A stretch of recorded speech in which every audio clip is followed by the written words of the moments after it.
ബഹുമാനപ്പെട്ട അടുപ്പിച്ചുടി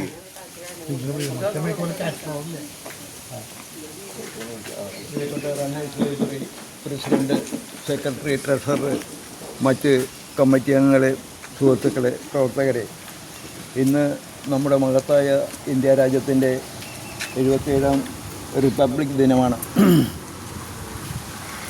1885 മുതൽ 1947 വരെ പട്ടിണിയിലും ദാരിദ്ര്യത്തിലും സാമ്രാജ്യത്വത്തിൻ്റെ അടിമത്തത്തിലും ജയിച്ചിരുന്ന ഇന്ത്യൻ ജനതയെ മോചിപ്പിച്ചുകൊണ്ട് 1947 ഓഗസ്റ്റ് 15 നാം സ്വതന്ത്രമായി.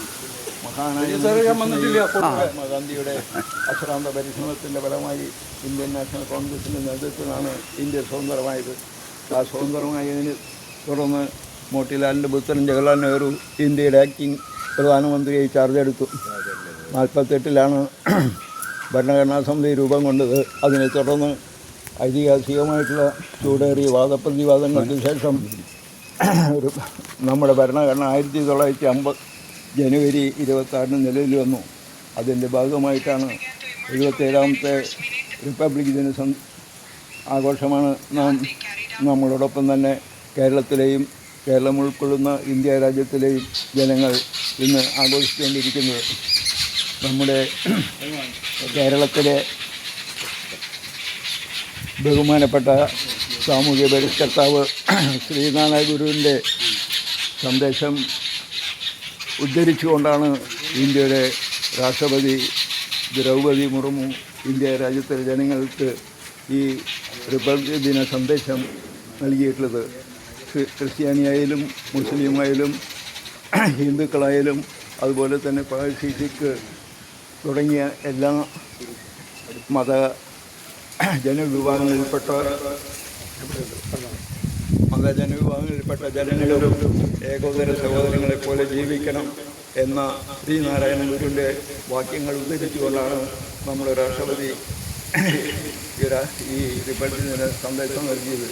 ആ വാക്യം ഉൾക്കൊണ്ടുകൊണ്ട് ഇന്ന് ഈ റണ്ണേഴ്സിലെയും റണ്ണേഴ്സ് ഉൾക്കൊള്ളുന്ന കേരളത്തിലെ എല്ലാ ജനങ്ങളും ഈ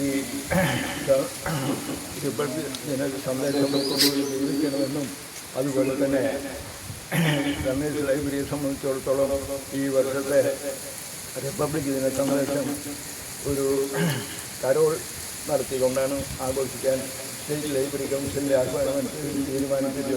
അതുപോലെ തന്നെ തുടർന്ന് ഫെബ്രുവരി മാസത്തിൽ 1, 2, 3 ആഴ്ചകളിൽ കുട്ടികളുടെ മത്സരങ്ങൾ, കവിതാരചനകൾ, കാവ്യങ്ങൾ, കഥചൊല്ലൽ, അങ്ങനെയുള്ള വിവിധ പരിപാടികളൊക്കെ അടുത്ത ഭാവിയിൽ നടക്കാൻ പോവുകയാണ്. ആ എല്ലാ പരിപാടികളിലും നിങ്ങൾ പങ്കെടുക്കണമെന്ന് ഒരിക്കൽ കൂടി അഭ്യർത്ഥിച്ചുകൊണ്ട് ഈ റിപ്പബ്ലിക് ദിന സന്ദേശത്തിൻ്റെ ഭാഗമായി നടക്കുന്ന പതാക ഉയർത്തൽ ചടങ്ങിന് രണ്ടാഴ്ചയുടെ അഭിമന്യനായ പ്രസിഡന്റ് സതീഷ് കുമാർ അവരെ ആദരവോടെ.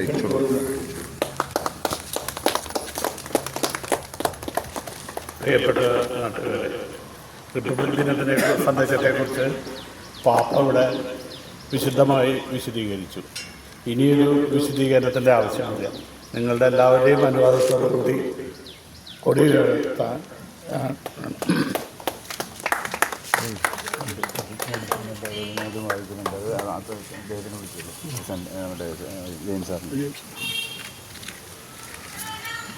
അത് വിളിച്ചിരിക്കും. അയാൾ വിളിച്ചിരിക്കും.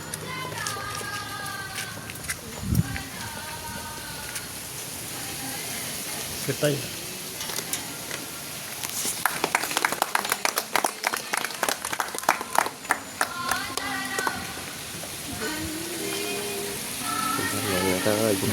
രണ്ടും വായിക്കും വായിച്ചോളൂ.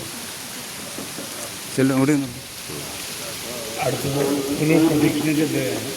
ഒരു പ്രതിജ്ഞ ചെല്ലാൻ വേണ്ടി കണ്ണൂർ ലൈബ്രറിയുടെ സാരഥിയായ ജെയിംസ് സാറിനാണ്.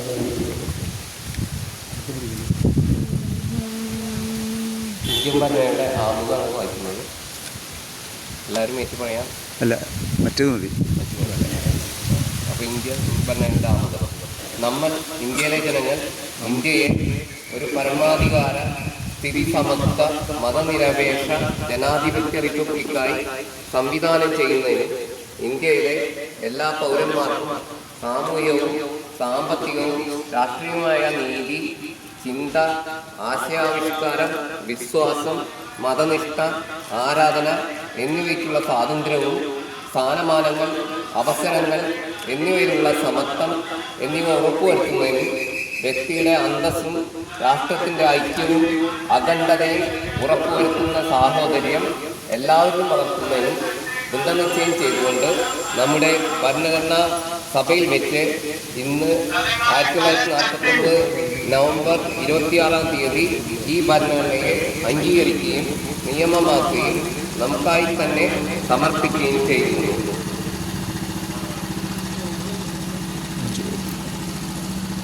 റിപ്പബ്ലിക് ദിന പ്രതിജ്ഞ എല്ലാവരും ഏറ്റുകൊള്ളുന്നുണ്ട്. ഇന്ത്യയുടെ ഭരണഘടനയോട് ഞാൻ പൂർണ്ണ കൂറും വിശ്വസ്തയും പുലർത്തും. ഇന്ത്യയുടെ പരമാധികാരവും ഐക്യവും അഖണ്ഡതയും കാത്തുസൂക്ഷിക്കാൻ ഞാൻ പ്രതിജ്ഞാബദ്ധനാണ്. ജനാധിപത്യ മൂല്യങ്ങളെയും മതേതരത്വത്തെയും ഞാൻ എപ്പോഴും ബഹുമാനിക്കും. ഇന്ത്യ എൻ്റെ രാജ്യമാണ്.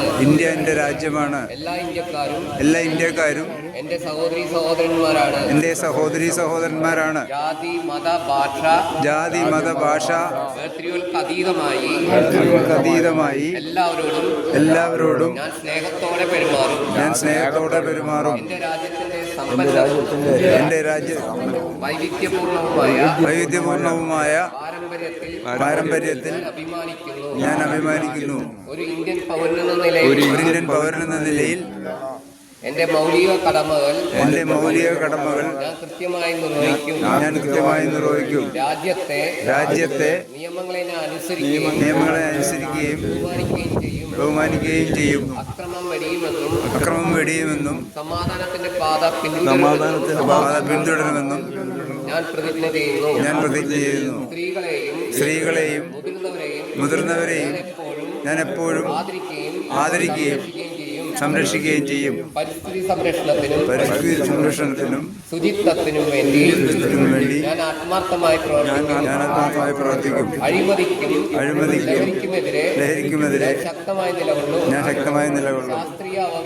ശാസ്ത്രീയ അവബോധവും മനുഷ്യത്വവും വളർത്താൻ ഞാൻ ശ്രമിക്കും. എൻ്റെ രാജ്യത്തിൻ്റെ വികസനത്തിനുമായി ഞാൻ കഠിനാധ്വാനം ചെയ്യും. രാജ്യത്തിൻ്റെ യശസ് ഉയർത്താനും സഹജീവികളെ സേവിക്കാനും ഞാൻ സദാ സന്നദ്ധനായിരിക്കും. ജയ് ഹിന്ദ്.